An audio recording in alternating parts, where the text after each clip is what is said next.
Links to previous episodes are given in the video description, so don't forget to like, subscribe and share the video.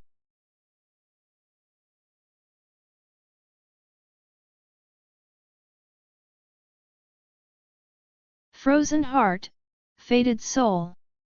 Episode 9. Chapter 80. Kiera waiting for her reply was terrifying. I didn't want to hear that he knew. Oh Kia, no. And don't tell him. He was annoyed off when he found out about his affairs. He's been really good and always telling me not to stand for it. You can't tell him, I can't trust that he'll let it slide. Alejandro doesn't forgive Kia. He shouldn't as well. I retorted. The relief that flooded me made my stomach flutter. I was glad. It all made sense now.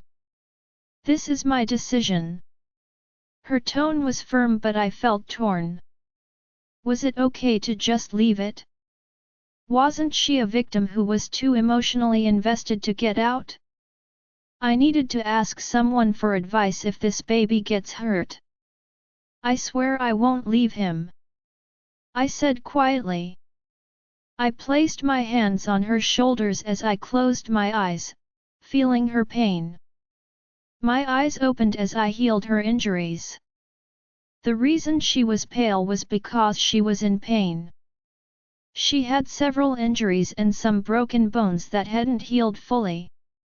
Yet here she was, trying to act like she was completely normal. Auntie. When he treats you like this, what do you do? I asked through clenched teeth. It was so hard to contain my emotions. Not much. It'll just make him angrier. You are a goddess, Westwood. We bow to no one, Auntie. You are stronger than this. I pleaded. Okay Kia. Please. Things aren't all black and white. I know they're not. Goddess. I know. I'm not a child. But this is wrong. I exclaimed. Just stop.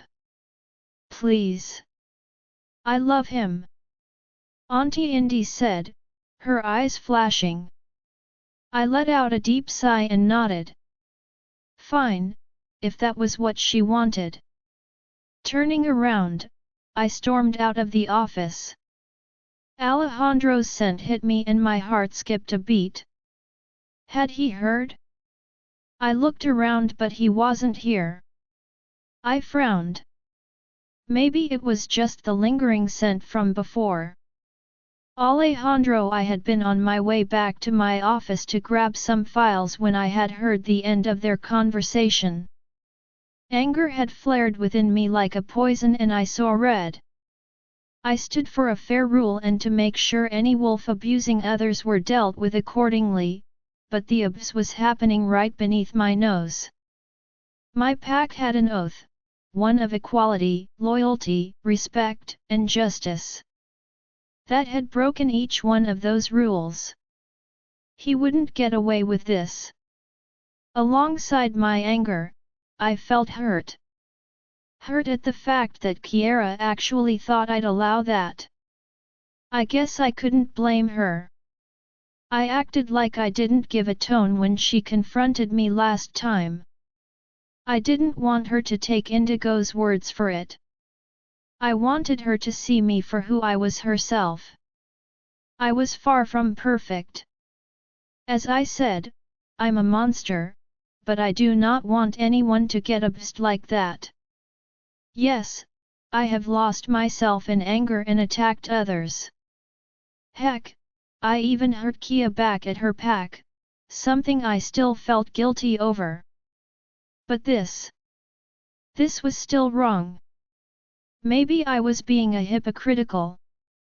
But wasn't he meant to protect his mate? Alejandro. I stopped in my tracks, my heart still thumping, my eyes still red as I turned to glare at who called me. Everything all right? Elijah asked, his sharp eyes watching me. Yeah, I growled.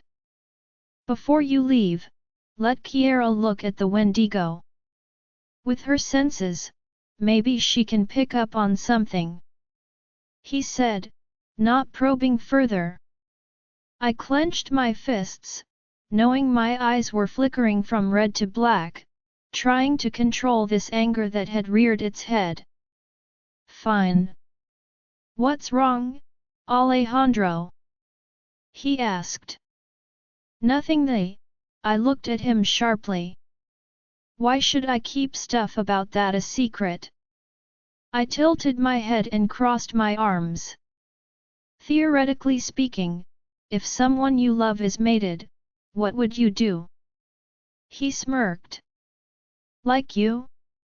Not sure how that happened. Kiera's too good for you. He said. Yeah, she was. Not that I was going to admit that to this. Yeah, I know I'm due it up, but I won't hurt her. I give you my word on that. I said quietly. I never imagined me having this conversation with Elijah. He was my mate's father. This was awkward. He looked as uncomfortable as I felt right now, and I smirked mockingly. Oh, I could get used to this. If ever we worked it out, I would taunt him oh so very much. My anger calmed a little thanks to my sadistic sense of humor. Then again depends. I mean, if she enjoys pain. I smirked as his eyes flashed and I saw his teeth elongate. Watch it, Alejandro. If you dare to touch her, what's wrong? Sucks that someone who upsets you off is mated to your precious princess. I taunted. His eyes flashed and he glared at me. Don't push it. He growled. I would have really loved to push his buttons even more, but right now I had something to deal with. I didn't mean me, anyway. I was just saying. If someone was abusive to someone you love, what would you do? His eyes darkened and this time they stayed dark cobalt. I'd kill them. He said. I knew what Scarlet had been through would always remain in his mind and it only made him more protective. I nodded. Then tell me, do you want to do the honors and be hated? Or shall I do the honors for you? I asked, a cold smirk on my face. He looked up at me sharply. It took him only a split second to click. Fred? He asked, so silently I barely heard. The one and only, I replied. I sensed their presence before they even were heard. Alpha. Indigo's voice now made me turn. Kiera stood there, her face pale. How could you? Indigo asked, her eyes filled with pain. Clearly shocked that I had told Elijah. I didn't really care how she felt. I was annoyed off that she had let this slide and kept it hidden from me. How could I? This is my pack, my rules, and my wolves. If any of them mess up, that's on me. I growled dangerously. She flinched and looked down, my anger surrounding me like a storm. Please don't do anything to him. I won't forgive you. Either of you. Indigo said, looking between Elijah and me. Well, guess what? I don't give a tone if you forgive me or not. I said. I clenched my jaw, turned, and walked off. Alpha Al. Please. Indigo shouted after me, but I was done. I was not letting him get away with it. If you care for Kiera, you won't do this. I stopped in my tracks. Was she for real? I heard Kiera's heart racing at her words. Auntie, don't drag me into this. Indigo, Elijah murmured. I turned and looked at her coldly. You know what? I'll do this for her, because deep down your entire family probably want to see you happy, and if you're too much of a wuss to take that step, then I'll take that step for you. Don't kill him. She sobbed, now rushing in front of me. Oh, I don't intend to, I said coldly. She seemed relieved and I allowed her to. She was pregnant and I was not going to deal with more stress on her. Give me your word. She whispered. I heard Elijah sigh and knew he wasn't happy from the aura that was rolling off him. She was probably feeling guilty for never picking up on it, but also too tied to Indigo's emotional state to cope with how she would react. You have my word, I said coldly. No, I wasn't going to kill him, but I was going to send him on a mission that he surely would not survive. One way or the other, that he was not going to live. Kiera Alejandro left and I knew he had heard our conversation. But how much of it? Did he hear the part where I asked Auntie Indy if he knew? I expected him to be honest. It was high time I tried to do my part too. My stomach twisted, knowing deep down a time would come when I'd have to tell him about Rayhan. I looked down, sighing deeply. Auntie whispered. I don't know what to say, Indy.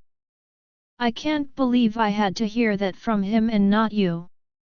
I'm your brother, heck, that's what I'm there for. You should have told me. I didn't want you to get mad at him or make him leave. She whispered, breaking into tears. Dad pulled her into his arms. I could see the pain and sadness on his face.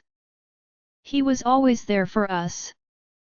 After what Jessica's been through, and you girls as well, why would you settle for this, Indy? The goddess did not create mates to hurt one another. He whispered, caressing her hair. I know, but the bond is strong. I always hoped he'd come around. I know he will. She said, looking up at Dad. Dad simply shook his head and held her tight. I suddenly felt emotional as I watched him comfort her. He was always watching out for us, always there. Yet we just hid stuff from him. Dad was a father and a brother who loved us unconditionally. I felt guilty for always complaining about how suffocated I felt. He only cared for us. But only lately did that seem to be clear, and after Auntie's revelation, I was sure stuff like this were his reasons. It's been years since you've met. Things should not have been like this, Indy. No one deserves to stay in a situation like that.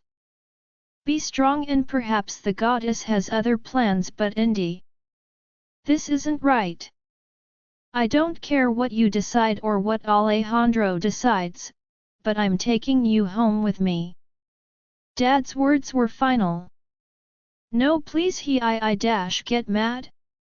I don't really think he has that right anymore. Dad said coldly, and I knew he was annoyed. Elijah, please. It's not that bad. Auntie had broken bones and countless bruises. The night I lost control was because he came home smelling of X. I said to Dad through the link.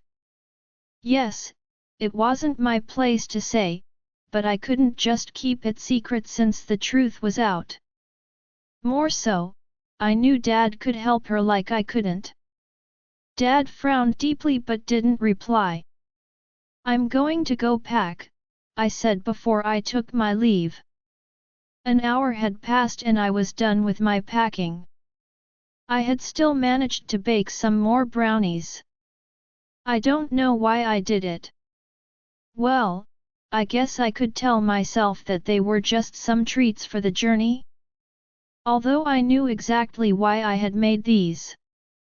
My heart skipped a beat at the thought of him as I packed a bag of snacks for the ride too.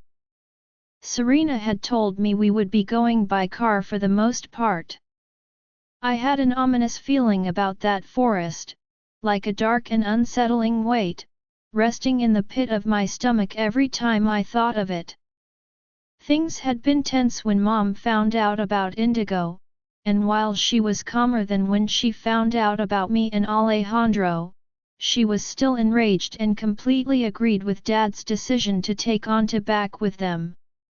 She had been getting worked up and I had been worried, so I had mind-linked Mom and Dad, telling them that Anta was pregnant. I didn't tell them about why she miscarried the last few times as I hoped Anta told them that herself, but I did want them to know she was pregnant and didn't need any extra stress, so they had to deal with her patiently. I was glad she was going to go back to the Blood Moon Pack. At least she'll be safe there. Alejandro's outside, Darien said, popping his head into the room with a huge grin on his face. You seem happy to have him gone, I said, amused.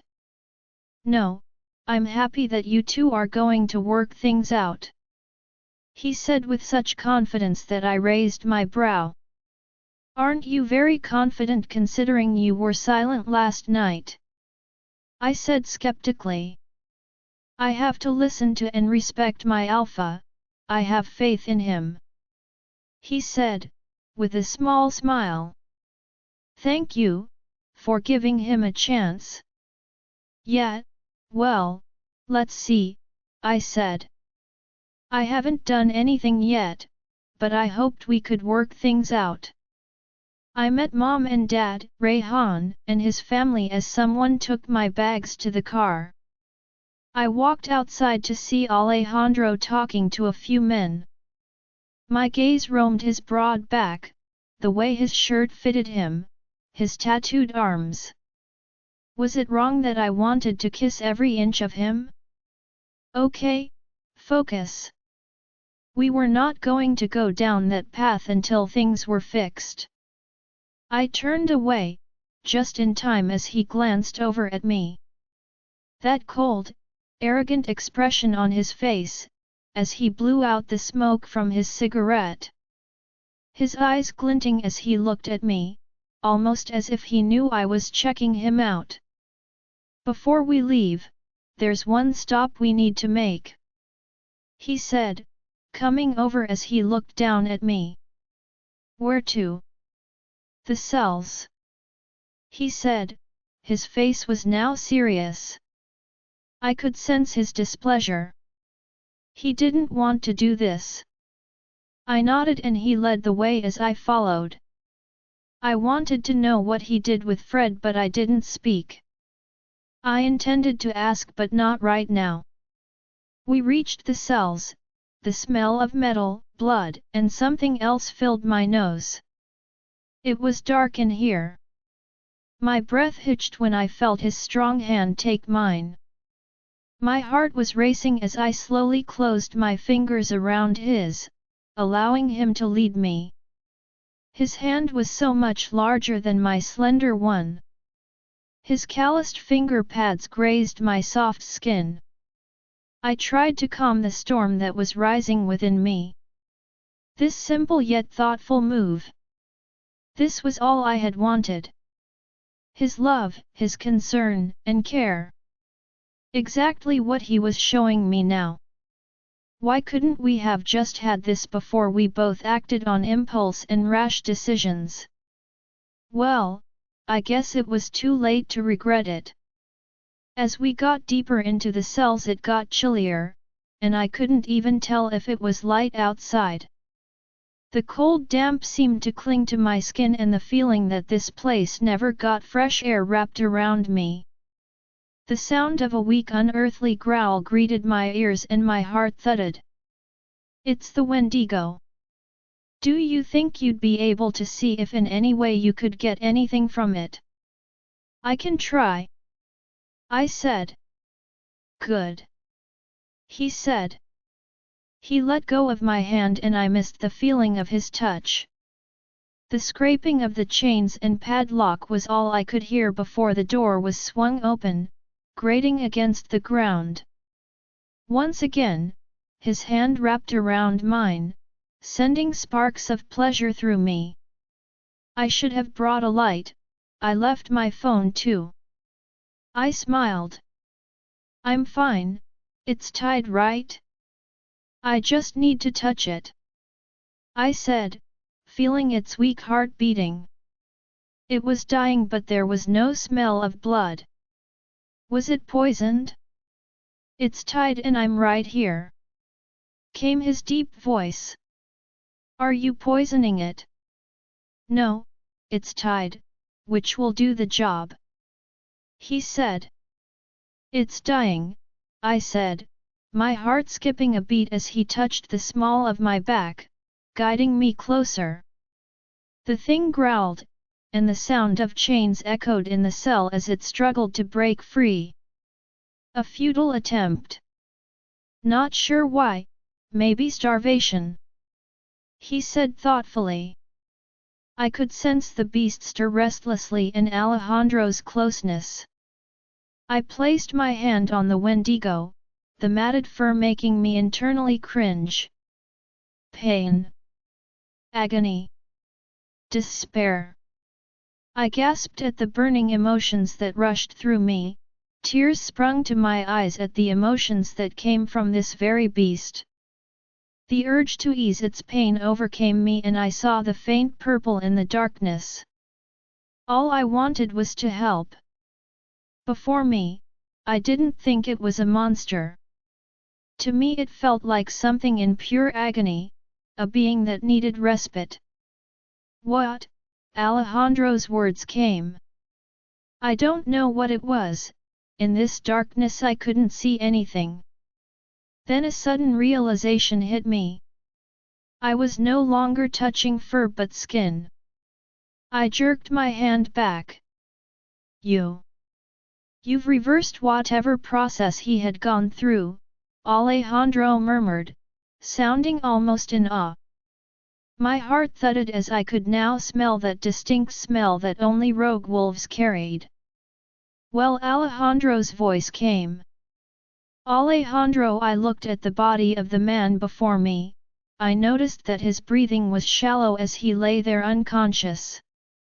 I moved Kiera away from him, wanting to hold on to her forever but I knew I couldn't. Did you feel anything? Apart from turning this human again? I asked her. He was in pain, it felt like despair. I don't think they're the real enemy, she said. Her voice was like music to my ears. The urge to just close my eyes and listen to her filled me. I wasn't sure I'd ever get the luxury or even the courage to ask her to lull me to sleep. I frowned. Where was my mind going? Was there magic? I couldn't sense it off of him. Her reply came. I looked at her, her eyes gazing at the ground, a few inches away from where the man lay. My heart twisted at that. How did it feel to not be able to see? I had the strong urge to pull her into my arms. But I didn't. Okay. We'll leave the rest to Darien. Let's go. She nodded and I took her hand. It fit in mine so perfectly. I led her out and mind-linked Darien. Darien, Kiera reversed whatever process made that thing. It's a rogue. Feed it and make sure you get answers.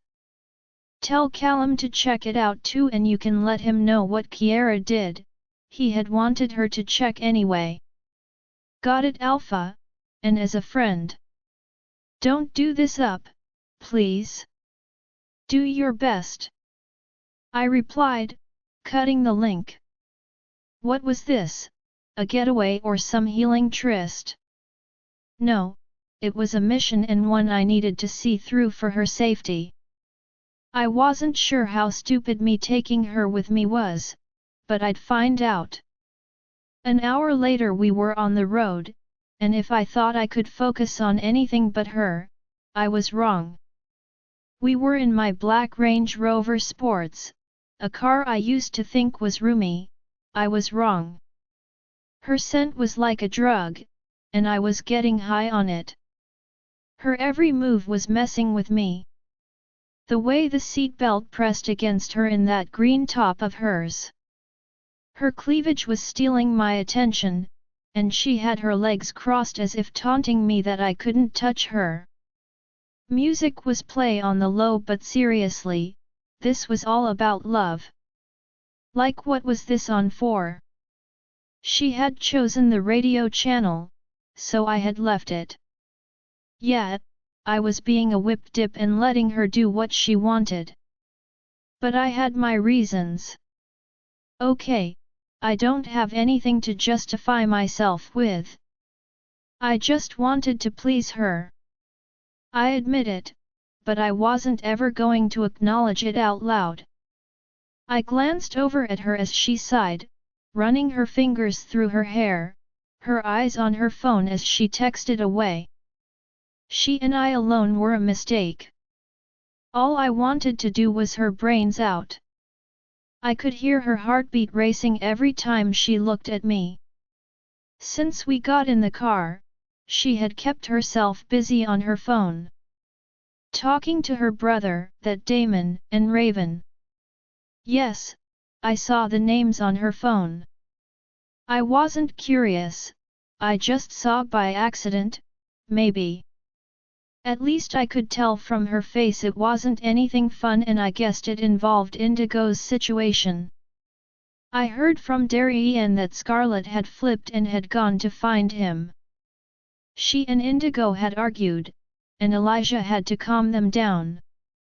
I had sent Fred off without even allowing him to see Indigo a final time. I wasn't sure if it had been a CK move, but his abs of his position as her mate stood against everything I put in place. I knew by the way he looked at me before going that he knew, I knew the truth. His final words ran in my ear. So, this is it, Alpha? Do you want me to go on this mission? I had felt guilty, I did. He was a little, but he had been one of my strongest men. One who did obey me regardless, but what he did. Should I have given him a chance? Who knows? He knew I stood against that. Alejandro.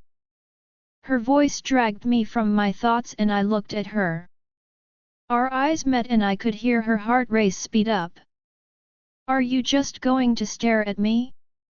I know I'm good looking, but what do you want? She frowned and glared at me.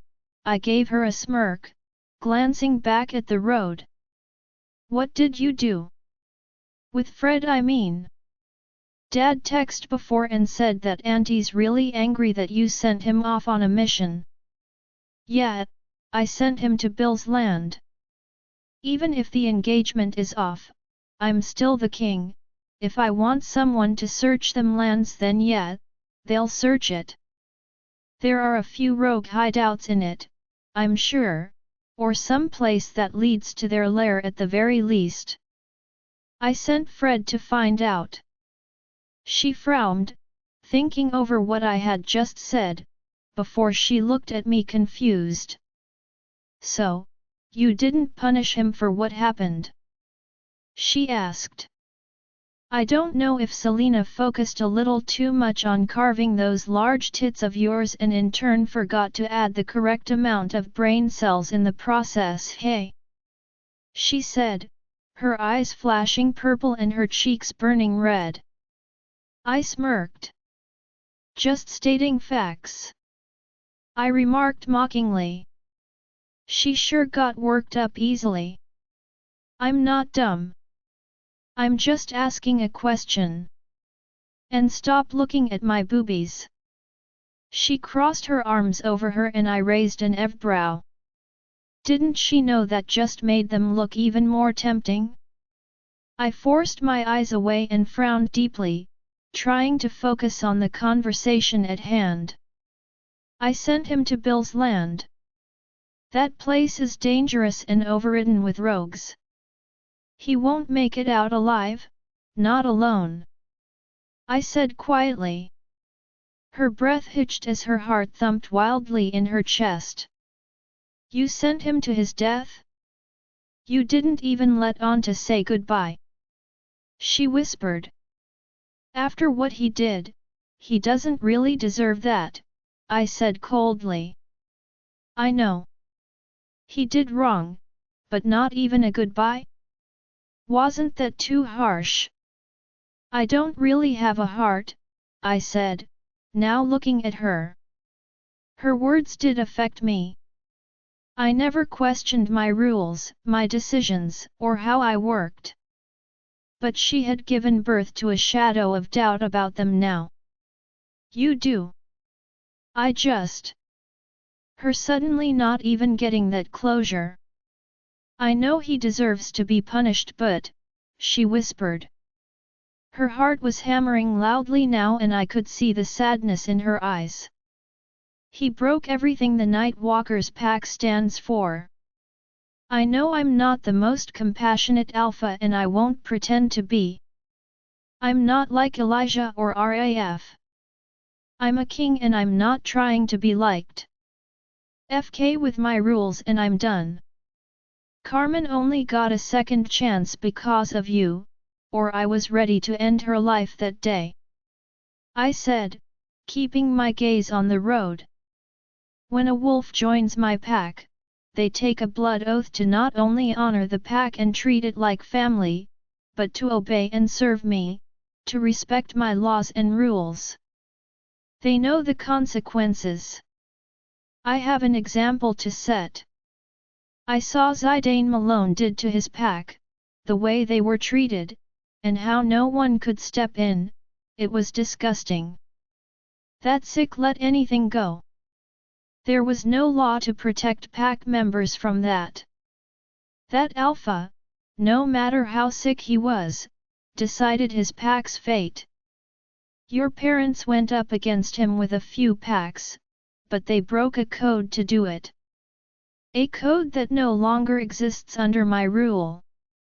An unwritten rule not to interfere in other packs. She got away with a lot thanks to Indigo. I've seen her distance herself from her family under false pretenses and it kind of makes sense now. I know it may seem like a heartless thing to do.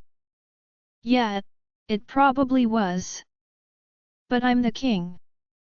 My word is law. He brought this upon himself, so he can deal with it now. She was silent and I didn't know what else to say. I wouldn't change my rule. She took a deep breath and nodded. I understand. I just. A chance for her to say goodbye would have been cool, she whispered. We're pretty different then because I don't see why it was important, I said, shrugging. I've never had to explain myself to anyone, but here I was, explaining why I did something. I just. If we were in that position, and my mate cheated on me, then was sent away where I knew he may never return, she whispered. First of all, I wouldn't cheat on you. I haven't slept with anyone since you. I said coldly. That was not meant to imply any. The image of her and Rayhan filled my mind, and I felt my aura wrap around me. Her heart was thudding and I wondered if the same thought had entered her mind. Well, it was in the past, no matter how much it hurt. Her heart was beating like a drum as she looked into my eyes, her eyes filled with emotions I understood. We hadn't marked each other, so I couldn't sense hers. But I knew what was in her eyes, guilt and regret. I knew what was coming before she even spoke. Her voice was barely audible as she whispered the words, "There's something I need to tell you." Kiera, he looked at me sharply. My heart was thudding painfully. The pain of my wolf, her regret, my guilt. I had to do this. Sooner or later I would have to tell him, and I'd rather do it before he somehow found out from someone else. The fact he hadn't slept with anyone other than me really hit a nerve. No matter how he reacted, he had pushed me away. "What is it?" he asked, turning back to the road. I looked at his face, his sharp chiseled jaw, his small beard, his tattoos, his necklaces. The night after what happened in Dr. Callum's office, when I found out that the engagement was still on, I felt used, hurt, and stupid. I took a deep breath.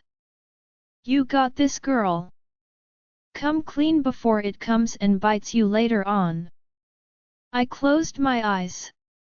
That night I slept with Rayhan. There, I said it. My heart was racing as I waited for his reaction. I opened my eyes when he said nothing. I was expecting his aura and anger to unleash upon me, but it didn't. I looked at him, wondering if he had heard me. His jaw was clenched, his knuckles white on the steering wheel, and despite the fact he was in control of his emotions, he was angry. "Yeah, I know," he said, his deep voice sounding rough. My eyes flew open in shock. I wasn't expecting that. How? I paused. Had he heard? Was he home? Oh no. I came home that night, and when I passed your room, well, I smelled his scent and I opened the door. It was a fine scene," he said bitterly. I felt my heart squeeze in pain at the hurt in his voice. He knew, but on top of that, he had seen me. The image of him and Jasmine had broken me. But it seemed, without even knowing, I had hurt him the same way. Both of us were as bad as each other. He had seen me in bed with none other than his nephew.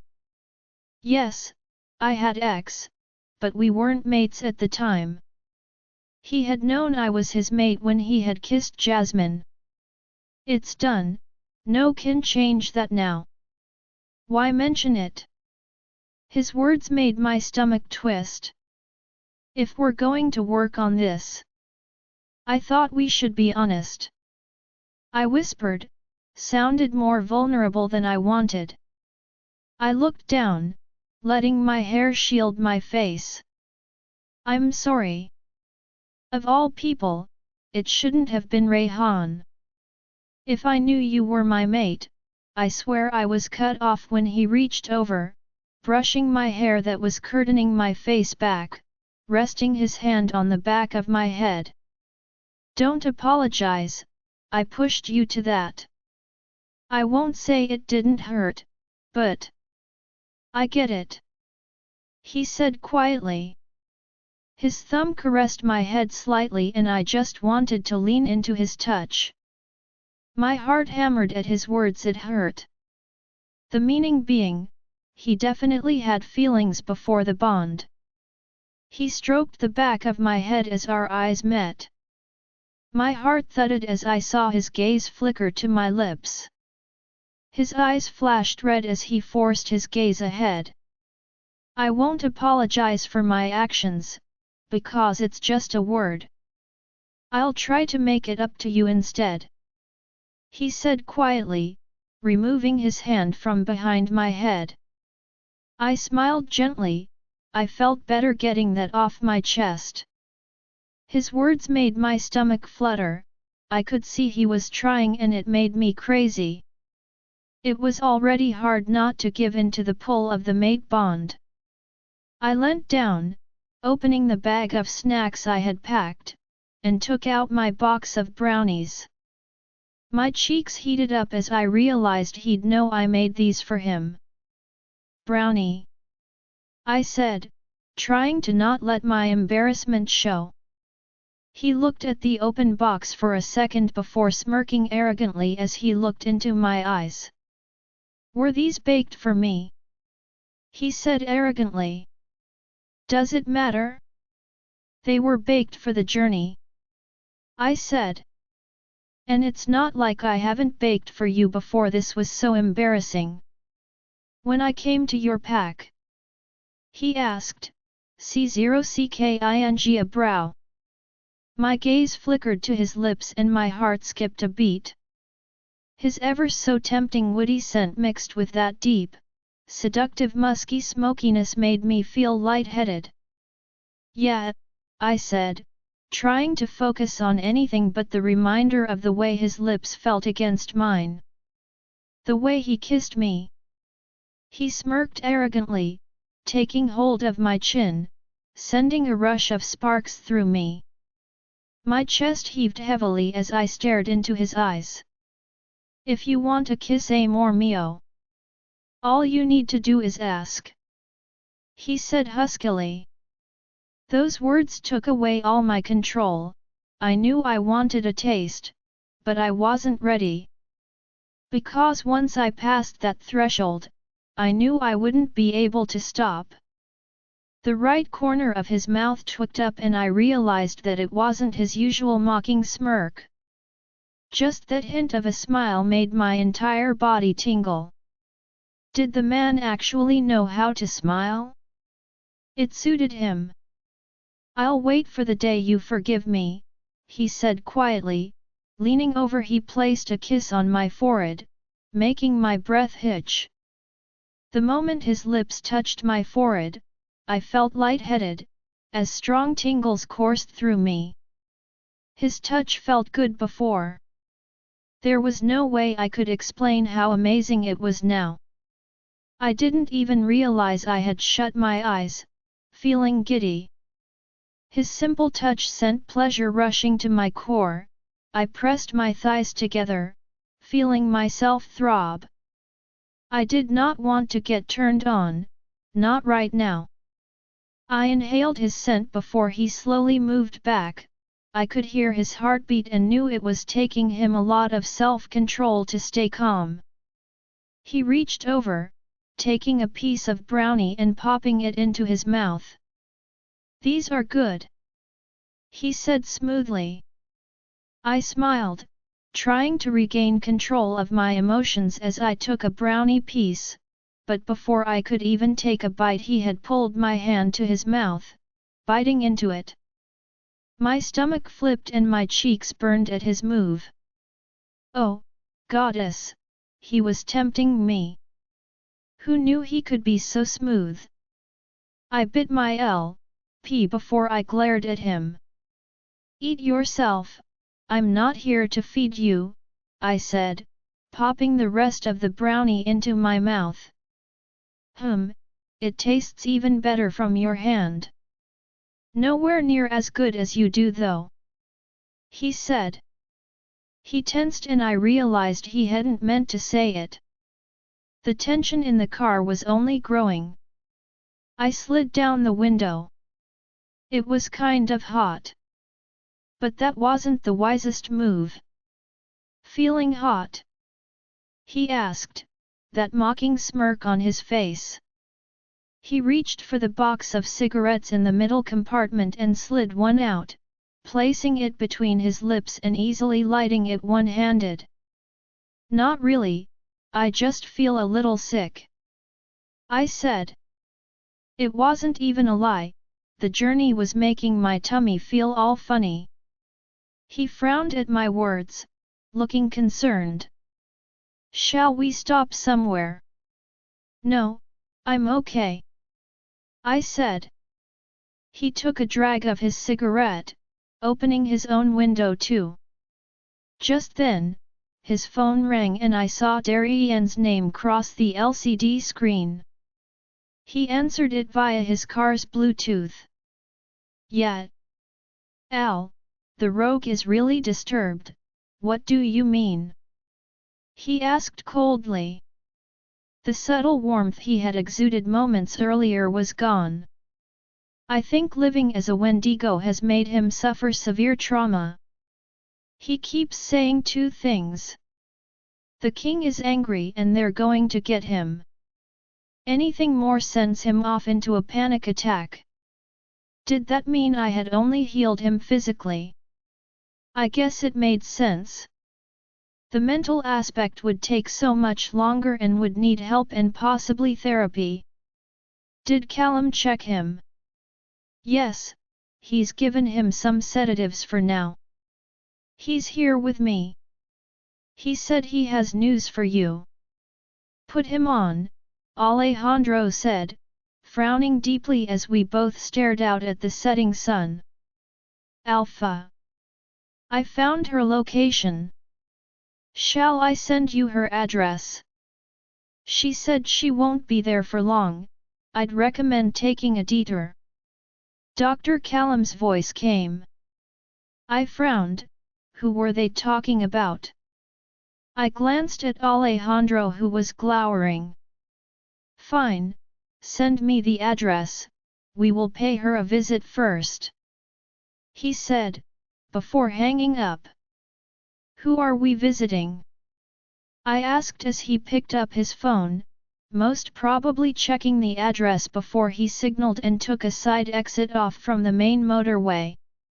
A witch, to learn about the Ashton lineage and your abilities. Scarlet. I was sat with a hot drink in my hand looking at Indigo, who was sitting there silently as Elijah held her.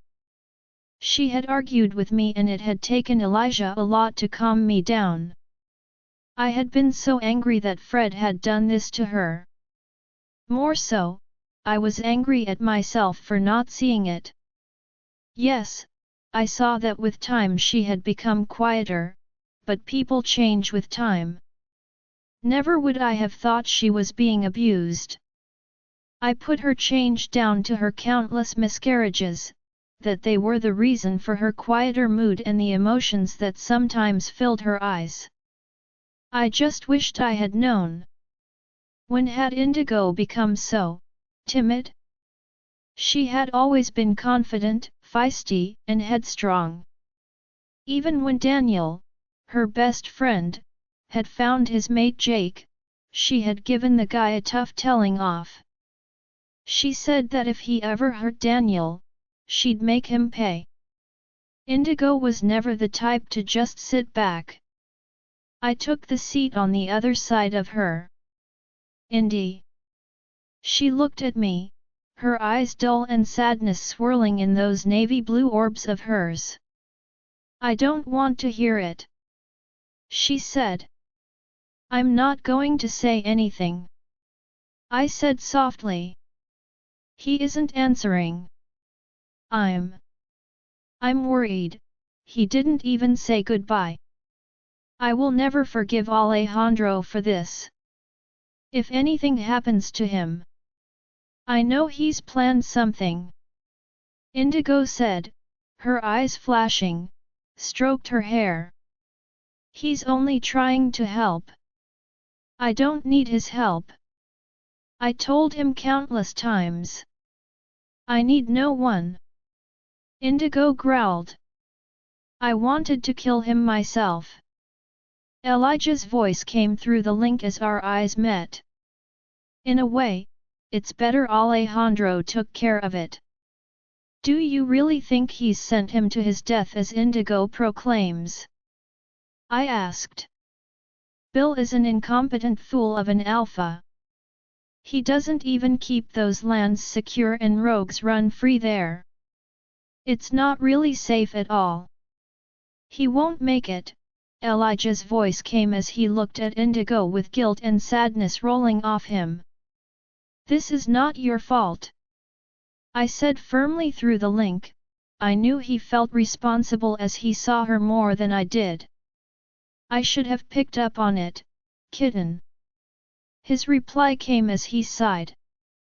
I placed my hand over his and rested my head against Indigo's. Indy. This baby needs you. You deserve happiness, and Fred abused that bond. Come home with us. Let me take care of you. Let us be there for you.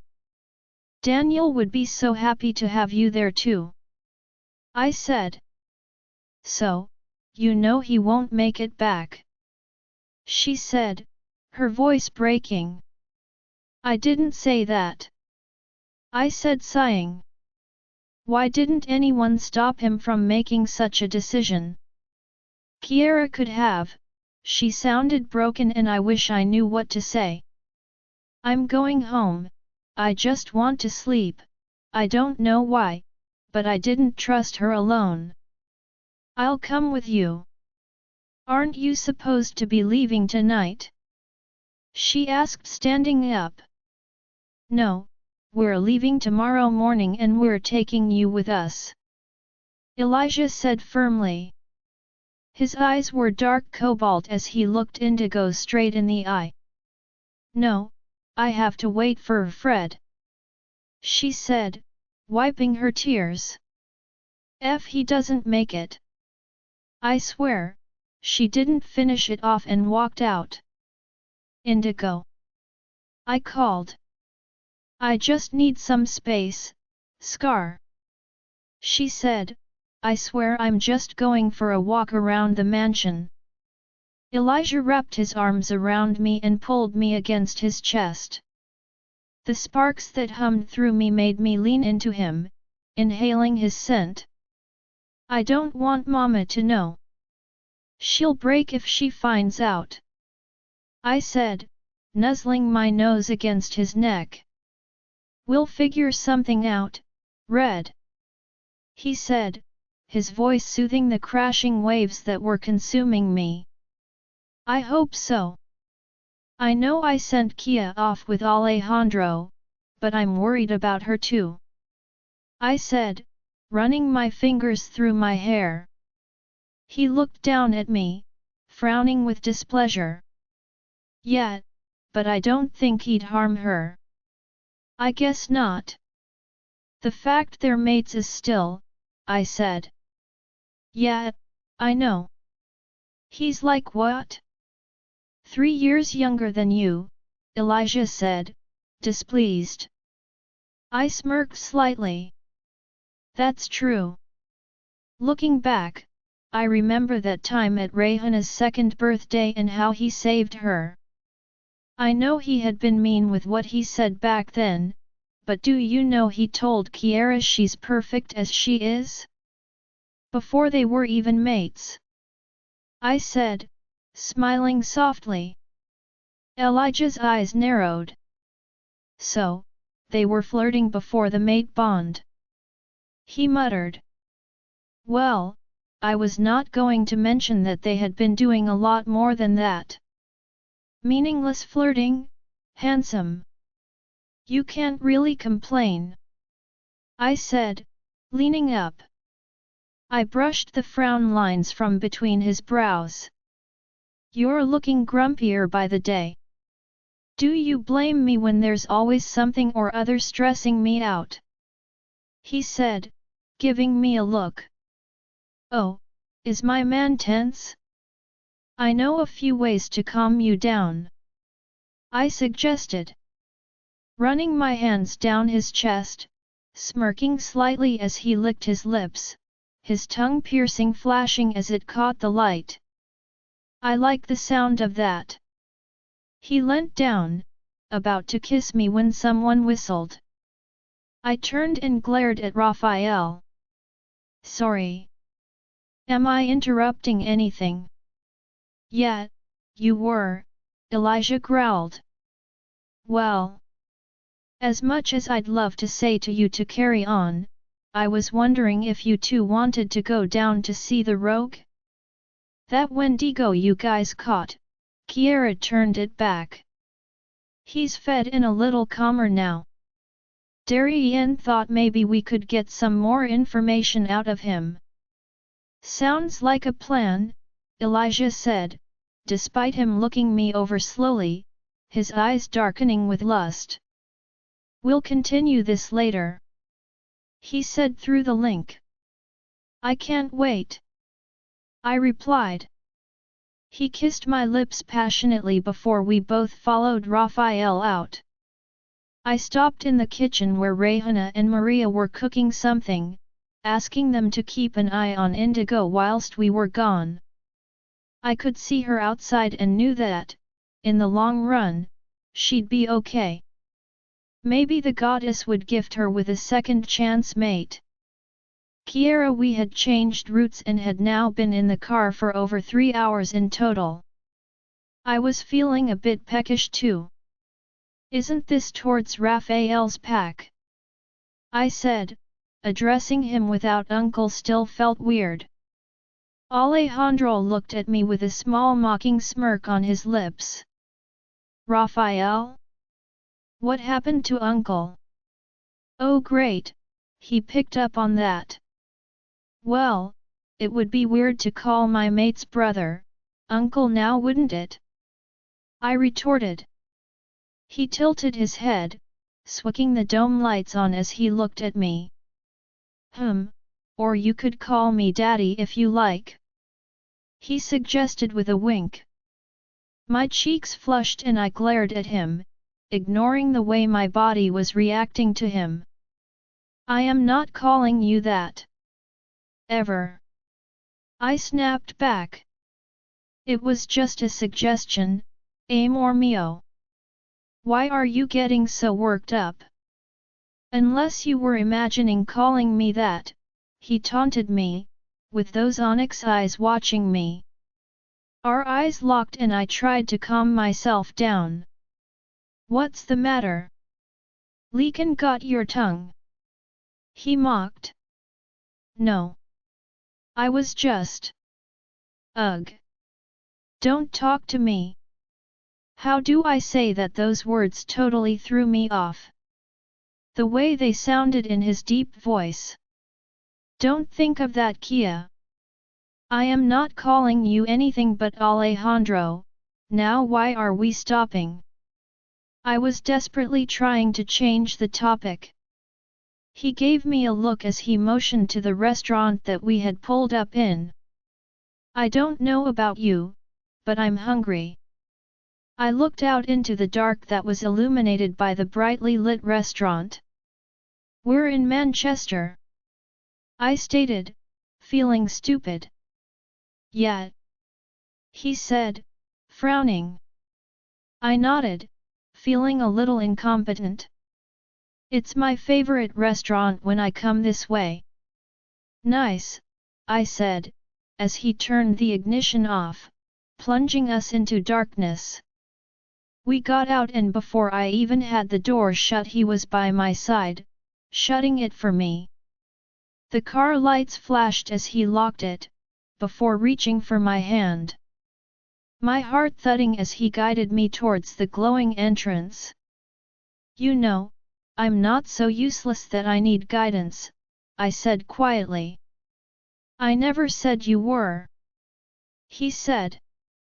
But he still wouldn't let go of me, not until we were inside the brightly lit restaurant. 30 minutes later, we were tucking into a huge order. We were seated in a stunning green velvet booth.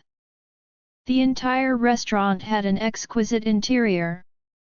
The deep brown tables went perfectly well with the color of the seats and walls. Soft instrumental music played in the background and I suddenly realized how much this looked like a date. Alejandro was wearing a black button-down shirt, with his sleeves rolled up, showing off his tattoos. Not to mention how he filled the shirt oh so perfectly. The man was extremely hot. Goddess, did he have to be so smoldering? I didn't miss the looks we were getting at the amount of food we had ordered. I didn't blame anyone either. There were just the two of us and we had ordered several dishes. Can I get you anything else? The waitress asked. She was pretty, dressed in a black blouse and skirt. Her eyes fixed on Alejandro, giving him a flirty look. A look that sent jealousy spreading through me as fire did to oil. I clenched my teeth, trying not to growl. Feeling my aura rising. Breathe. Alejandro looked up at me sharply, before he reached over and took my hand, rubbing his thumb over my knuckles. His touch quelled the storm that had been rising within me. Tell me, amor mio, do you want anything else? He asked, raising my hand to his lips as he kissed at it softly. I pressed my lips together, knowing he was trying to diffuse my anger, and he sure had, but now my stomach was going crazy. The waitress gave a forced smile, getting the hint. No thank you, I said coldly, glaring at her. Enjoy your meal, she said politely before walking off. Alejandro smirked. Jealous, sweetheart? He asked mockingly, as he cut some of his steak. His dark eyes were fixed on me. Don't call me that, I said, tugging my hand free. Did this seem funny to him? Stupid man, a stupid handsome man who attracts attention. It's your fault, to begin with. You know I've only got eyes for you. He said in that same cold yet sensual tone of his, making my cheeks burn and dare I say it. My core throbbed with that illicit need. Oh, goddess! When did he become so charming? Your charm won't have me melting, in case that's what you're thinking, I said, giving him a confident look. He tilted his head, a small smirk making its way onto his face. No, it won't. It'll just have you dripping, Alejandro. Her eyes flew open at my words and I smirked victoriously. Teasing her was more fun than annoying her dad off. The Westwoods were indeed perfect to FK with, one way or another. But, the fact that she was opening up to me, meant a lot. I wanted her forgiveness. Just having her around me relaxed and calmed me way more than anything else. We finished our meal with a bit of banter.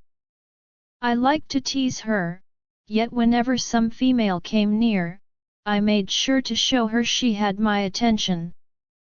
As much as it was fun seeing her get worked up, I didn't need her letting her power out and calling those FKRs to her like moths to a flame. After a quick bathroom stop when we had finished eating, we were back on the road. The mood was more relaxed and it felt perfect. I could get used to this. Her legs were turned towards me slightly and the urge to caress her thigh only grew with each passing moment. How much longer? She asked, suppressing a yawn.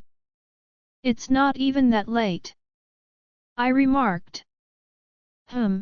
Last night wasn't the easiest to sleep through, she said. I glanced at her and saw she was looking in my direction, but once again she was slightly off. I smiled softly, letting my eyes glow red. Hers instantly found mine. Now that was better. A lot did happen, I said, not really wanting to remember it. How come a Lycan's eyes glow like that? Well, I'm not a history expert or some to know. Lycans aren't really walking around everywhere for me to go ask one, I replied, shrugging. True. It must feel lonely at times, right? Being one of a kind. Her voice was soft and resonating within me, soothing like a lullaby yet enticing enough that I just wanted her to keep talking. I've got used to it. It was safer anyway if there wasn't anyone I was close to around. There's less chance of me hurting them, I said. I don't know why I was telling her this. It felt like I was opening my heart to her, being vulnerable in a weird way. But at the same time, it felt strangely good to talk about it. Her hand reached out, brushing my knee before placed it on my thigh, sending a bit too much pleasure to my d.ck. I was a man who had a very high drive, and I had gone without for way too long. Still, I tried not to react. Instead, I reached for a cigarette and lit it. You know, you have always been way too hard on yourself. I wish you could see that. She said softly. I saw the smile on her face despite her words and C0CKED a brow. And would you mind telling me why you're smirking? You're tense. She said, giving my thigh a teasing squeeze. Don't play with fire amor mio, unless you're ready to put it out, I said huskily. She fell silent, yet I didn't miss the beat of her heart nor the way she bit her L.P. as she moved her hand back. I wish I didn't speak, missing the feel of her touch. But I was not going to walk around with a hard-on. Sorry, she said with a pout. She is a gorgeous nymph. Nothing to apologize about, I said. Reaching over, I ran my fingers through her silky locks, watching as her eyes fluttered shut at my touch. I wanted to kiss her, and do so much more, but instead, I removed my hand and tried to focus on anything but her. Apart from the little brat, do you have any other friends? I asked. Did I just ask her about her friends? No, it's just been the four of us. Raven, Liam, and Damon. The sick. I growled. Be nice. It's not in my vocabulary. I said as I finally slowed down, scanning the country roads. Where exactly was this witch going to be? We were in the middle of some deserted area. He's nice, if you get to know him. I get why you can't stand him, but he isn't a bad guy, she said as I parked up. The road had grown bumpier and it wasn't the safest to go any further in a car, not without the chance of getting a bust tire or stuck. We will continue on foot, I said. She nodded, not even fazed that she couldn't see. I got out and walked around to her, taking her hand once again and leading the way. I don't see any lights. Are there even houses out here? She asked. There are a few, but they all look abandoned, I said, my sharp hearing and nose picking up the smallest noises. I honed everything out, ignoring the rustle of the large grass and the trees. The sound of our hearts beating, the distant sound of forest animals rustling between the trees. Then the very faint sound of a heartbeat. It was close. I frowned, closing my eyes. Where was it coming from? Before I could pinpoint it, suddenly the smell of tea tree oil, rich incense, and black seeds invaded my nose. My hair stood on end and I felt the tingling chill wrap around me. The witch was here and she was strong. I scanned the area but I couldn't see her. The Lycan king himself has sought me out. I wonder if it is an honor or an omen. Kiera, her scent filled my nose and I turned, looking at the faint shimmering red glow that came from one spot. It was strange that I couldn't even hear her heartbeat. Show yourself, Alejandro said coldly. I frowned and pointed at her. She's there, right? Oh? You can see me. Her voice seemed to hold an age-old feeling to it.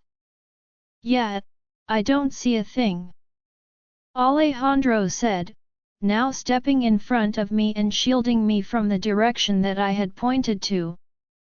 She doesn't mean any harm. I whispered quietly, hoping the witch couldn't hear me. I could sense her power, which felt very strong, and her thirst for knowledge, but I didn't sense any danger from her. You should listen to your queen, she said, making both of us tense. You know we're mates? Alejandro asked. Oh, I know a lot, King of Wolves. The question is, what will you give me in return for my knowledge? Did she want something? I wasn't expecting that. What do you want? Alejandro asked, his voice low and deep. Yet the authority and power were emanating from him in waves, and even I could feel it. Restrain yourself, or I assure you, you won't ever hear a word from me, she hissed. Alejandro, relax. She means us no harm, I said, stepping out from behind him and wrapping my arm around his muscular one. I'm only asking, what do you want in return? He spat. Well, it was clear he had no patience and was not about to back down. The witch working from the shadows has something that I need. If you give me your word that you will retrieve it, I will tell you all you need to know. That sounded fair enough. Fine, Alejandro said. The darkness was only growing, and I took a deep breath. How did he keep all this power suppressed? Alejandro, I said. He looked at me, his glowing orbs looking down into mine. He seemed to instantly realize what was affecting me, and I felt the pressure ease off. I heard the witch also take a deep breath. Which meant, although she was acting all calm, it had been affecting her too. Let's go somewhere safe to speak, the woman said. Follow me. I can't even see you, Alejandro growled. Your queen can, she said. I now took his hand, a move that was becoming so natural, and led the way following that red glow. From time to time he'd pull me to the side or even lift me over something or the other. The woman stopped after a few minutes and I heard her whisper something. Her red glow seemed to spread, surrounding what now took the shape of a house. This house will do, she said. I heard the creak of a door and the strong smell of mildew along with something stale. I wrinkled my nose, gasping as Alejandro let go of my hand and lifted me by the waist to place me inside the house. Stepping in behind me, his hands remained around my waist and my stomach was going crazy. I leaned into him, unable to resist, and his arms snaked around me, making my already beating heart go wild. The witch whispered something else and I felt, and saw, her powers IAP around the room, seeping into every corner. Suddenly the room became lit with a warm orange light and I finally looked at the woman who now seemed willing to reveal herself entirely as I could hear her heart beating too. She was in her mid-50s, her long black hair was streaked with white. Her eyes were hooded and deep blue, rimmed with thick lashes watched us sharply. She wore a black cloak which I found rather interesting. Did witches actually wear those? The place itself was falling apart. The wooden walls were damp and stained. The windows were broken and boarded up. There were a few dirty chairs to one side and a broken table was tilted against the far wall. What do you want me to retrieve? Alejandro asked her coldly. She smiled slightly. The witch who I know for a fact is helping them, has an amulet. In the shape of a crescent, made of selenite and with engravings in the old tongue upon the back. I need you to remove that from her neck before you kill her. Otherwise, it is of no use to me. Fine, I will get that necklace for you. So, you know her identity? Alejandro asked, his arms wrapped around me possessively.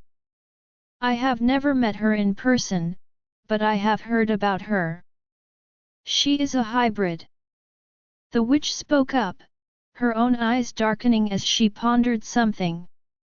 A hybrid of a werewolf witch, she said with contempt.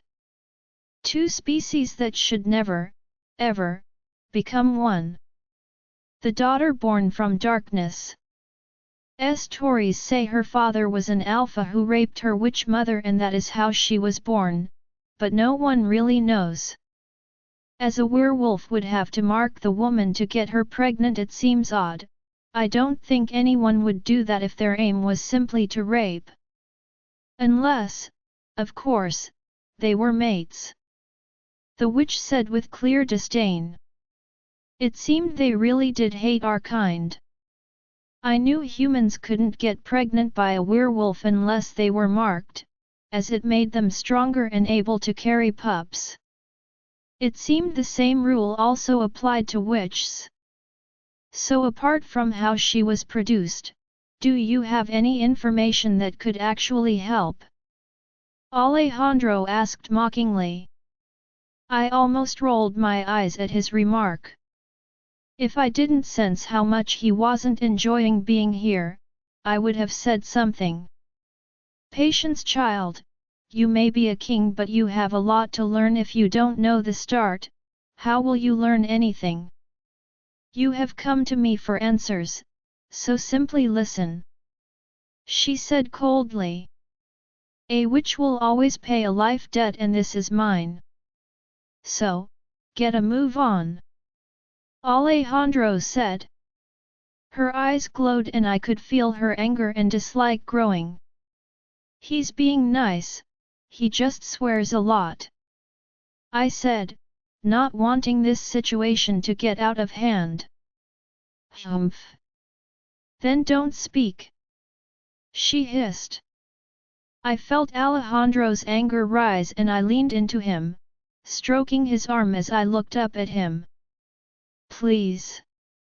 I said, blushing when I felt him throb against me, sending my own body into a frenzy. He simply frowned and looked away. I knew he wanted answers, but at the same time, he was getting angry. I turned back to the woman. Could you tell us about this witch? I'm sure there must be something we can deduce from what you know. Learn from your woman.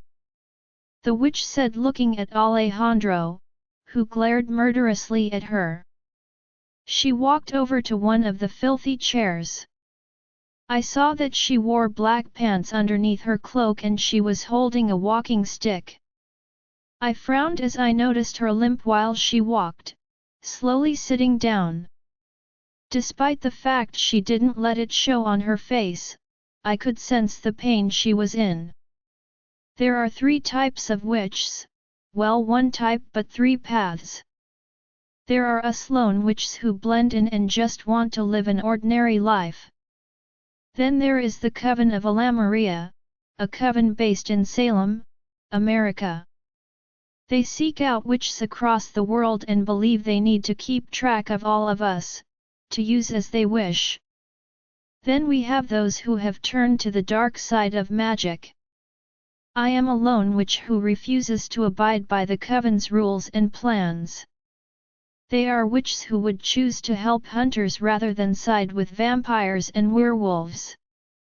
Wait, vampires exist? I was surprised. Child, if werewolves exist, why can't vampires? Yes, unlike you. Wolves, they don't have so many offspring, they are far and few, but where do you think the other monsters have morphed from? We know Wendigos are born from dark magic and werewolves. Manangles are similar, created from vampires. This witch, known by her given name Endora, has tapped into the darkest of magic to create these things. For what purpose? Alejandro asked. Only she would have the answer to that, don't you think, Lycan King Alejandro Rossi? You know more than that. If you want that amulet, something it seems you yourself will never be able to retrieve, then you better tell us everything. He growled warningly. I saw her anger rising, but from her heartbeat, it was clear Alejandro wasn't wrong. She was holding some stuff back. Well then, I would advise you to take a seat. This will be a long conversation, she said. Alejandro frowned but moved forward, grabbing one of the dirty chairs. I wrinkled my nose. Did I have to sit on those? But he had other plans. Sitting on it, a good few feet from the witch, he tugged me into his lap, making my heart pound. I looked into his eyes, very aware of his firm thigh under me as I slowly locked my arm around his neck, forcing my gaze back to the witch and trying not to focus on how perfect this felt. The pain of his unspoken rejection was still raw and it kept coming back, but maybe one day. Callum told me you wanted to know about the Ashton bloodline. I see now why he asked. You are of a special bloodline, are you not, child? This question was directed at me and I nodded. She wants her, the Wendigos and Manangles are sent after her. Do you know why? The same reason that the monster Zidane wanted his daughter. Endora is the very same witch who was working with him all those years ago. Kiera, I gasped at that. So this was connected? Let's start at the beginning, she said. Neither of us spoke. Alejandro was frowning, but I wasn't sure if that revelation had even shocked him. Thousands of years ago when the gods roamed the earth, gods didn't roam the earth. I closed my eyes as Alejandro spoke up. Did the man not know how to stay quiet? Do you want to know or not? The witch hissed. Yeah, but that isn't believable, he retorted. And humans turning into wolves is? She snapped back. I sighed, the urge to massage my temples growing. Okay, believable or not, can we just hear the story? Alejandro. Please. I asked, looking at him. He gave me an unbothered look, his gaze dipping to my cleavage before he looked away. As I was saying, and I swear by Hecate herself. If you interrupt me one more time, I will not continue, she said dangerously. Carry on then. Alejandro shot back. They looked at each other with looks of pure hatred before the woman looked away. When the gods roamed the earth, living amongst us, Selene the moon goddess created the first werewolf by turning an ordinary wolf into a werewolf. She then went on to create 7 more, in total 4 males and 4 females. She was very proud of her creation, who now lived in harmony. That was until 2 wolves fought over a female. In their anger and rage, one of the werewolves was murdered. When Selene saw what jealousy, love, and anger could do, so she pardoned the wolf and created the mate bond under a blood moon. They say it is the reason that werewolves can only find their mate on a blood moon, because the bond itself was forged under it. Selene had made 3 pairs. Going onwards, these 3 were known as the start of 3 bloodlines, Ashton, Solaris, and Deimos. I listened quietly, taking in what she was saying. Thank the goddess that Alejandro had stayed quiet too. The witch frowned as she continued. She gifted each one of her 3 pairs abilities. The Deimos had the ability of speed, to see the future, a 6th sense and the ability to foresee disaster. The Ashton had the ability to heal and the gift of moon fire. Then we have the Solaris, who was said to be gifted with the ability to control nature. Thanks to their abilities, their lands were fertile regardless of the weather or seasons, resulting in them becoming wealthy and prosperous. I frowned. I could kind of sense when something wasn't right, but I couldn't explain it, but I thought I was from the Ashton bloodline. So those abilities are set in stone? Is it not possible for someone from the Ashton to have another ability? I asked. The witch smiled knowingly. Alejandro sighed. Kiera isn't only from the Ashton bloodline, is she? Exactly. I looked between them surprised. Wait, what do you mean? It means, although your abilities are most prominently from the Ashton line, you indeed carry some Deimos blood in you also. I would assume your father does as well, considering how strong he is. He comes from a line of very strong alphas. The witch said, her sharp eyes boring into me. For someone who wants to stay alone, don't you know a little too much about us? Alejandro asked coldly. Of course, I must know. We are all just pawns of the gods. She said. Alejandro and I exchanged looks as she frowned once more before she continued. The other gods were against Selene gifting such abilities to her wolves, and so she had to compensate. Only a rare few would be born with special abilities, and they would also be lacking in some other way. From what I know, they are always different, whether it's a mute or blind or terminally ill. As time went by, these gifted wolves became less and less. Until we thought no more would be born. Well, until a few decades ago anyway. The whisper of Selene herself being reborn on Earth drifted through the lands, an alpha female, the first of her kind. But of course, these rumors were slightly off. Yes, your mother was special, but she was just the vessel for the next blessed wolf. You. She took a deep breath, scowling. She seemed lost in thought for a moment before she looked back at us. As I tried to take in everything she said, one thing came to my mind, and I looked at her curiously. What happened to the other wolf? The one who didn't have a mate? I asked. She smiled slightly. Wise question. Selene did not create any more werewolves, but she blessed the she-wolf with a child. A child born from Selene's blessing alone. When the woman birthed the child, it is said he was born with blazing eyes. A Lycan. I whispered in awe. Indeed. Now, the 3 werewolf families were like royalty, and unlike the lone Lycan who was feared and avoided, they lived a good life. Although Selene wanted her wolves to live in harmony, it was not meant to be.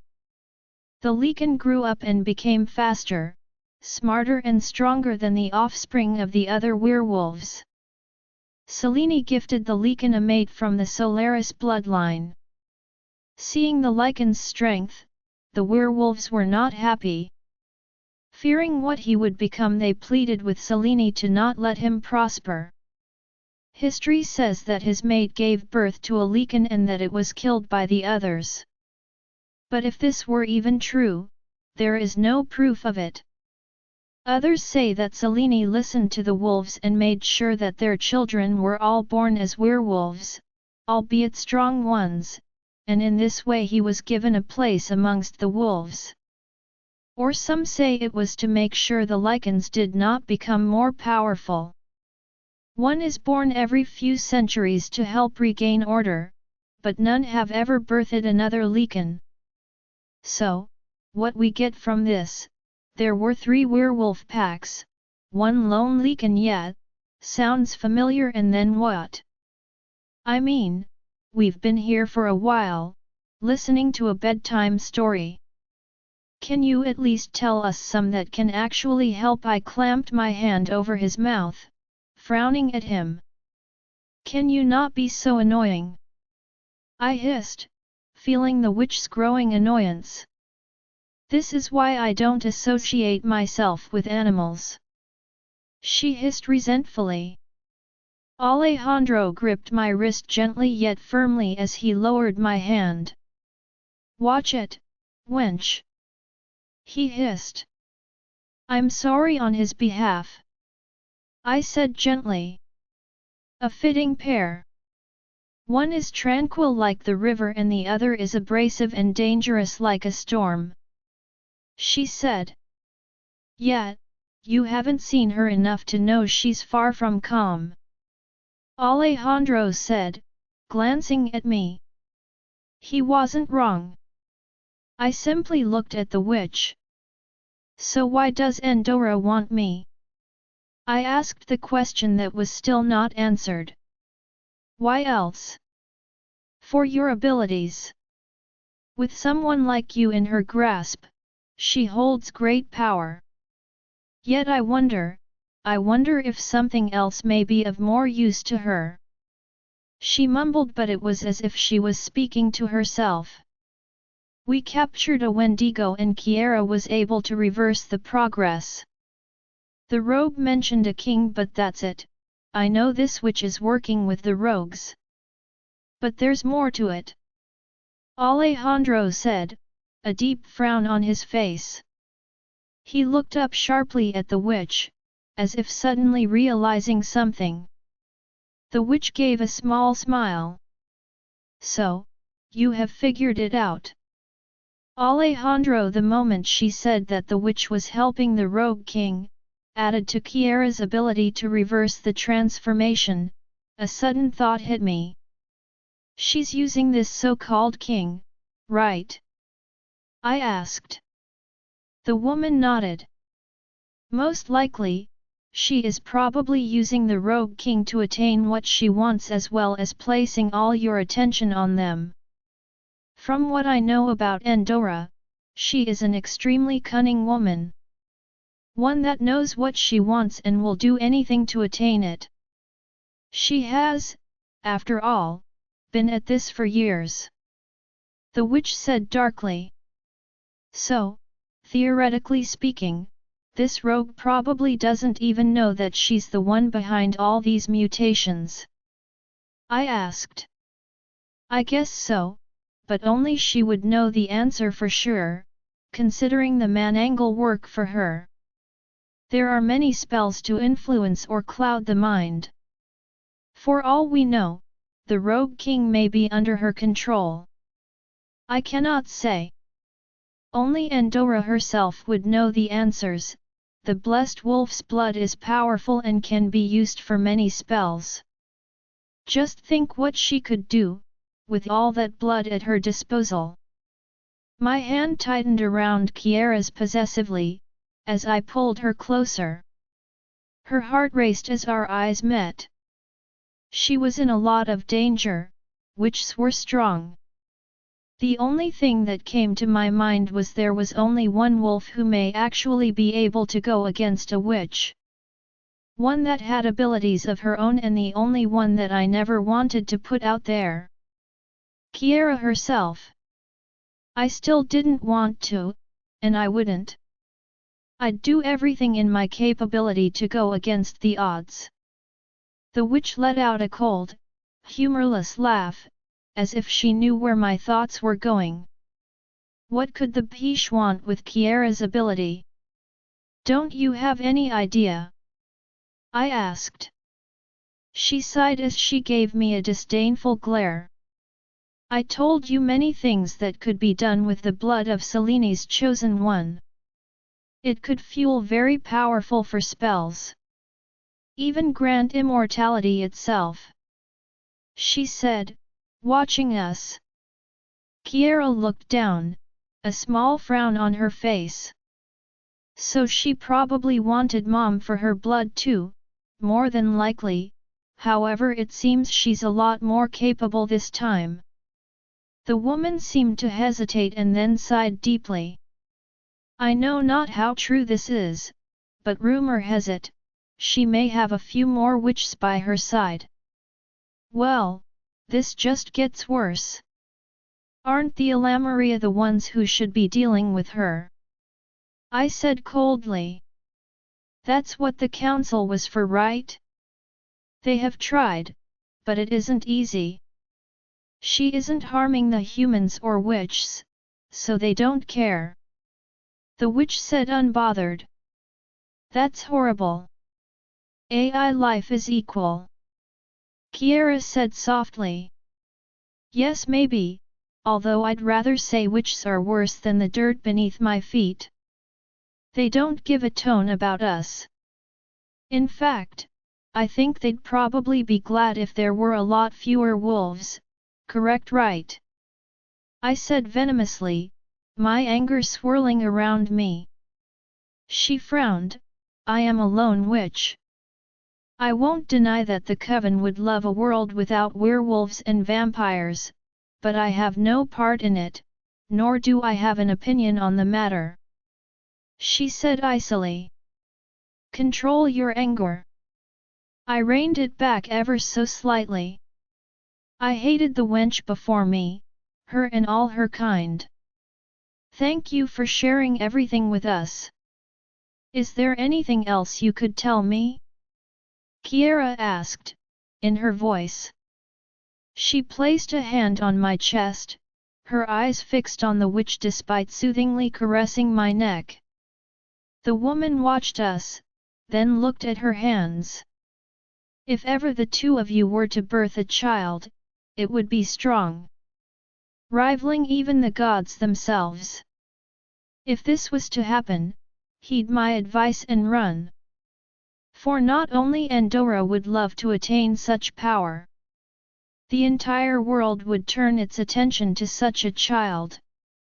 Her words were ominous, and despite myself I felt the shiver of darkness run down my back.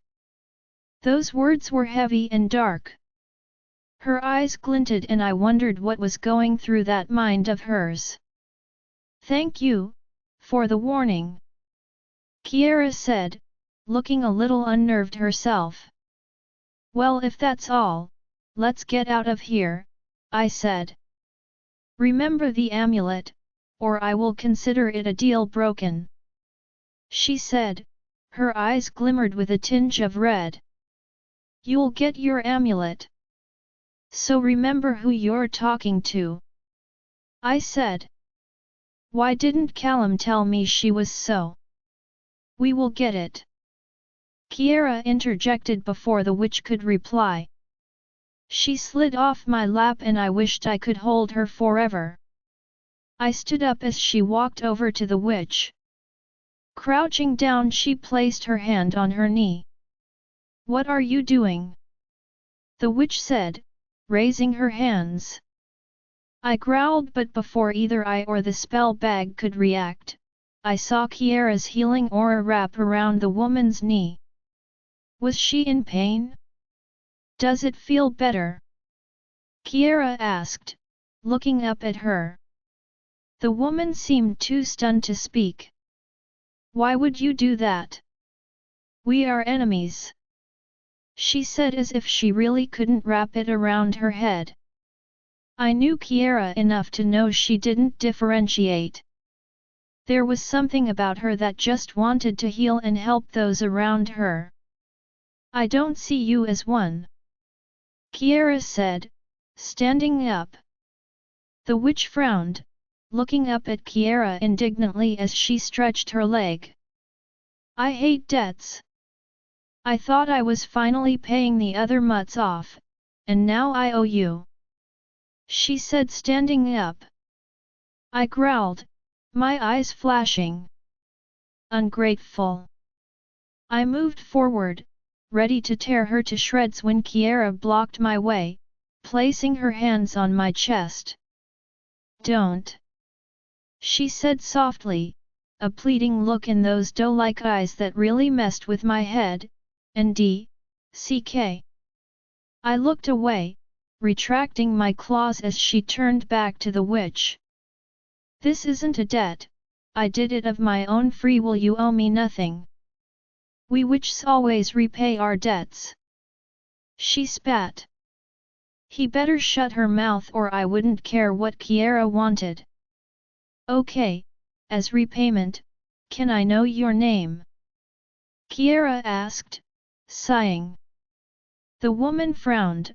I knew witches did love their names and they held some power linked to it. I didn't know much about that. "Janina," she replied. "Nice to meet you, and thank you for all your help," Kiera said, giving her a small smile. "Yeah, it confused me. Her mother wasn't this nice, nor was her father. Why did she have to be so sweet? Maybe it's true how we are meant to complete each other, and I agree that she was making up for us in the nice department. I don't do nice. Shall we go?" Kiera asked, looking up at me and bringing me out of my thoughts. "Wait." Janina suddenly spoke. She reached into the neck of her cloak and removed a pendant with a large selenite crystal hanging at the end of the gold chain. I could see it had some engravings on it. "Consider this repayment. It will conceal." I raised my eyebrow. What did that mean? "Either way, no. Don't take anything she gives you," I said to Kiera, who was about to reach for it. "There's no darkness coming from it," she said, taking it anyway. "Thank you. I would advise you to always wear it," Janina said. "I don't think so," I said as Kiera pocketed it. "Thank you," she said, motioning towards the door. "Let's go." I took her hand and led her out. Neither of us spoke as we returned to the car and headed out. We would rest for the night and then set out for the forest in the morning. We had checked in at a hotel, and although Kiera seemed unsure about sharing a room, I told her I wasn't going to risk alone in a separate room. On top of that, the human at the check-in desk was a wuss and seemed too intimidated by me. When she had said she'd prefer her own room, I had got a bit annoyed and did say I wouldn't touch her. Not missing how a flash of hurt crossed her eyes at those words. Too bad, I don't sugarcoat. Yeah, I felt like crap for saying it, but what more can I do? If that was what she was scared of, then she didn't need to be. I knew we needed time, no matter how much I wanted her. I had showered first and was now sat here with the snack bag, finishing off the brownies as I checked through my messages. Darien told me Indigo had begged him to tell her where Fred was sent as he wasn't picking up her phone calls. I knew he was still alive as I hadn't felt anyone's pack link break. He had also mentioned how Elijah was refusing to allow her to stay behind, and she would leave with them in the morning. Raphael and Elijah had gone to see the rogue. The only thing he said was that the king needed the blessed wolf. Nothing I didn't already know. It just reinforced the idea that the rock's so-called king actually may not know the witch's true colors. I glanced at the bathroom door as I ate the last brownie, feeling a bit gutted they were finished.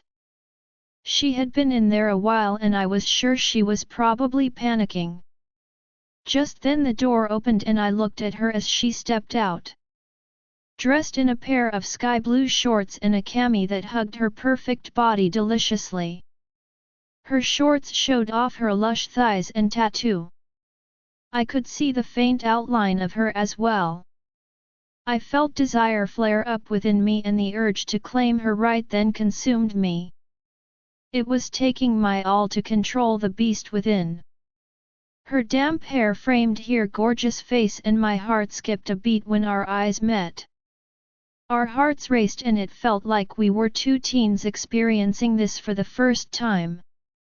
Kiera, I walked to the bed feeling his eyes were stuck on me. I didn't miss the predatory look in his eyes, and I hated that it made my core throb. He wasn't even wearing a shirt and just seeing him like that was making me drool. I looked away and quickly got in bed, picking up the selenite pendant I had left near my phone.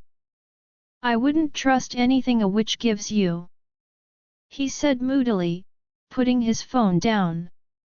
It has nothing dark or evil coming from it, I replied. She said it would conceal. Could it work on your aura or some? He said, now getting up from the two-seater sofa and coming over. Our eyes met and I knew he could hear my wild heartbeat. I don't know, I said, shrugging. He took it, examining it before he held it out. No clue. Witches are not very likable, they have tempers and truly hate our kind. I wouldn't accept anything from them, he said, his eyes full of resentment, the same resentment I had seen in the witch's eyes. I still think we need to get past all the age-old hate, I said, placing the pendant down. Maybe so, he said. His eyes met mine and I realized how intimate this was. We were alone in a bedroom. He leant in closer. My heart raced, while he smirked mockingly as I leant back against the headboard. Relax, I told you. If you want something, you're going to have to ask for it. With those words, he grabbed the other pillow and moved back, leaving my heart a mess. I placed a hand on my chest, taking a deep breath the moment he turned his back to me. My eyes fell on his fine A.SS and I bit my lip. I saw him toss the pillow on the ground before he settled down. The Lycan king himself was settling for the ground? I had actually thought he'd take the other side of the bed. Do you want something more Mio? Because if you keep on looking at me like that, I won't be able to control my actions, he said, his deep voice sending my stomach fluttering. No, I was just. Never mind. If you want you can sleep on that side, I said, my cheeks burning. No, I was not ready to get intimate, but it hurt seeing him on the floor. His eyes were shut but he gave a smirk. Thanks for the offer but I assure you, if I get on that bed, I won't be able to control myself, he said, sending my heart racing. I wanted to tear your clothes off every time I saw you before this mate bond, so just think how much stronger that feeling is now. His eyes now met mine and I felt my cheeks burn. Good point, stay on the floor, I said, turning and switching the lights off from near the bed and settling down to sleep, trying not to focus on his scent or his presence. Alejandro, I don't know what time it was when my eyes flew open. I had just had a trip down memory lane, back to that dreaded night. I sat up, taking a deep breath and inhaling her delicious scent. That calmed me as I ran a hand through my hair. That always came back sometimes, just to remind me. I looked at the bed, I couldn't see her face from this angle, just the curve of her rising and falling with every deep breath she took. I closed my eyes, lying down again, listening to the beat of her heart and not wanting to focus on anything else. My own heartbeat blended with hers, the odd car driving by outside and the faint snores of whoever was in the room next door merging too. I let it lull me back into sleep, but just before I dropped off a new sound caught my ear, a very faint heartbeat coming from this very room, and this time I recognized exactly what it was. The heartbeat of a newly created life. I stood up, my heart pounding wildly as I looked at the sleeping nymph on the bed and made my way over to her. I crouched down, slowly moving her blanket back as I stared at her taut stomach that was on display. Her kamna had risen up to her waist. Leaning closer, I closed my eyes, focusing past her strong heartbeat and her scent that was driving me nuts. My heart skipped a beat and my stomach twisted when I heard it. I moved back suddenly as the heavy weight of realization struck.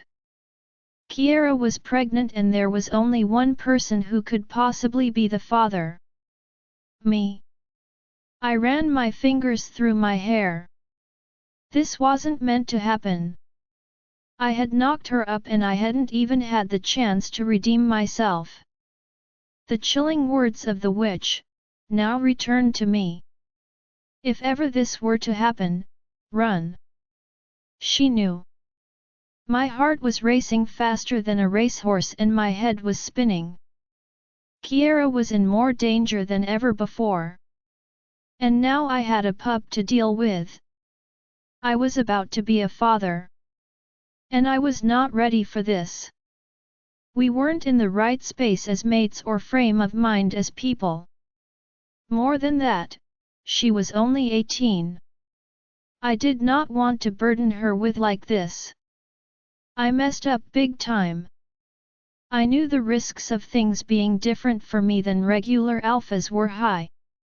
But I had still let myself get caught up that day. I sat on the edge of the bed, my head spinning. What do I do? Another thing the witch had said came to my mind and I looked at the selenite pendant. She said it would conceal. Did she by any chance actually want to help? Picking it up, I looked at the sleeping Kiera and slowly tied the pendant around her neck. She whimpered in her sleep, rubbing her cheek against my hand. She could be so cute. I moved back after the pendant was in place and closed my eyes. Listening. Well. I couldn't hear the heartbeat. I removed the necklace quickly, and once again I could hear the tiny heartbeat. I'd have to ask Kiera to keep it on tomorrow. It seems like that irritating spell-spewing old bag was good for something. Selenite wasn't something used for dark magic anyway. And Kiera would have known if it had dark magic. Feeling a little more assured, I placed it down. And the million-dollar question hit me. How do I tell her she's pregnant? Do I even tell her? What do I do? So many questions, but I had no answers as I looked down at the goddess who was sleeping so peacefully. I'm so sorry, I said quietly, stroking her silky locks off her face. Her eyelids fluttered open, as she looked at me sleepily. Can't sleep. She mumbled drowsily as she scooted over, tapping the bed next to her, her head dropping as sleep threatened to overtake her. I didn't reply as she patted the place next to her again. Get in. I hesitated, but after that revelation, I think I could definitely control myself. I climbed under the sheets and she smiled sleepily before she snuggled completely into my chest, making my heart go crazy. I slowly wrapped my arms around her, maybe even hesitantly. I never liked a woman in my bed. Ever. But holding her felt so perfect, so right. Her breathing became deeper as she relaxed once more. I love you. She murmured in her sleep, making me freeze. 1,000 emotions coursed through me as I looked at the woman I had broken, a woman who was still willing to give me a chance. Who loved me as much as I loved her.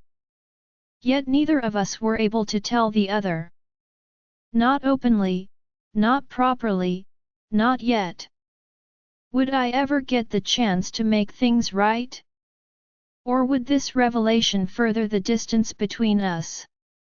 I had destroyed something between us before it even had a chance to be whole, and now throw a pup in the middle.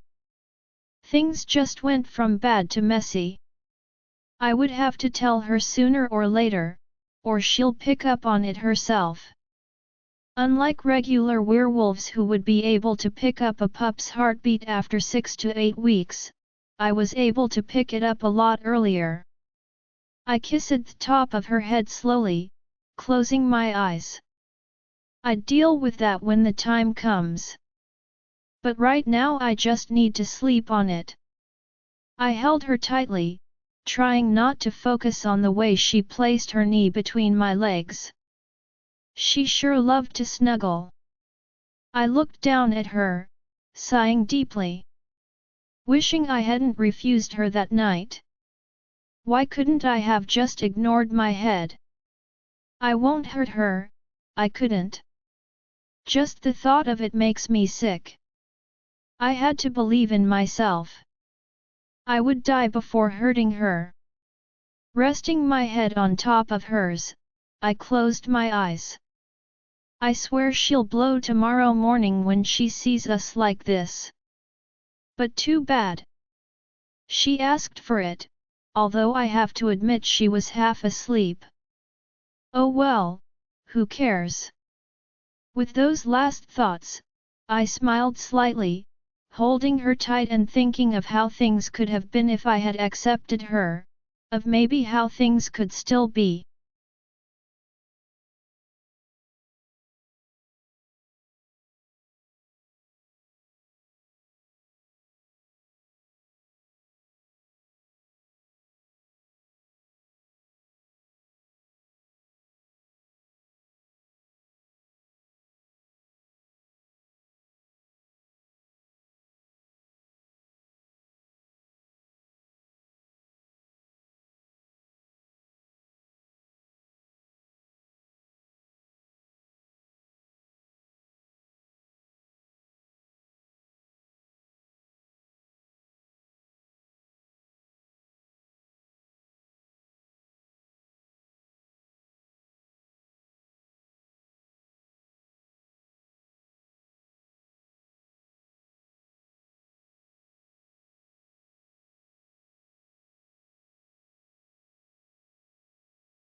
Join our Facebook and WhatsApp group for more updates, link is given in description. Rest audiobook will be continued in next episode.